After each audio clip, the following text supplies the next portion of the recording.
বাশার আল আসাদ সিরিয়ার তৎকালীন প্রেসিডেন্ট হাফেজ আল আসাদের দ্বিতীয় সন্তান। এক উচ্চবিত্ত পরিবারে বেড়ে ওঠেন তিনি। বড় ভাই বাসিল আল আসাদ ছিলেন পরিবারের রাজনৈতিক উত্তরাধিকার।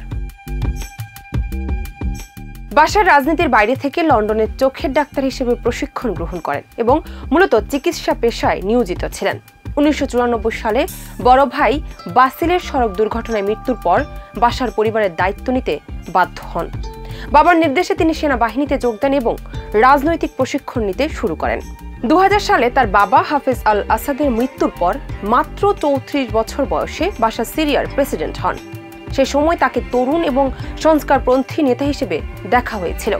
সিরিয়ার জনগণ আশাবাদী ছিলেন তিনি দেশের অর্থনীতি ও রাজনীতিতে নতুন দিগন্ত উন্মোচন করবেন।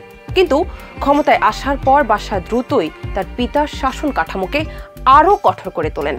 রাজনৈতিক বিরোধীদের দমন, মিডিয়া নিয়ন্ত্রণ এবং সেনাবাহিনীর মাধ্যমে ক্ষমতা কুক্ষিগত করার জন্য তিনি সমালোচিত হন। সংলাপের পরিবর্তে কঠোর দমন নীতি গ্রহণ করেন। শান্তিপূর্ণ বিক্ষোভকারীদের উপর সামরিক অভিযান, বোমাবর্ষণ এবং রাসায়নিক অস্ত্র ব্যবহারের কারণে দেশটি ধীরে ধীরে গৃহযুদ্ধের দিকে পড়ে।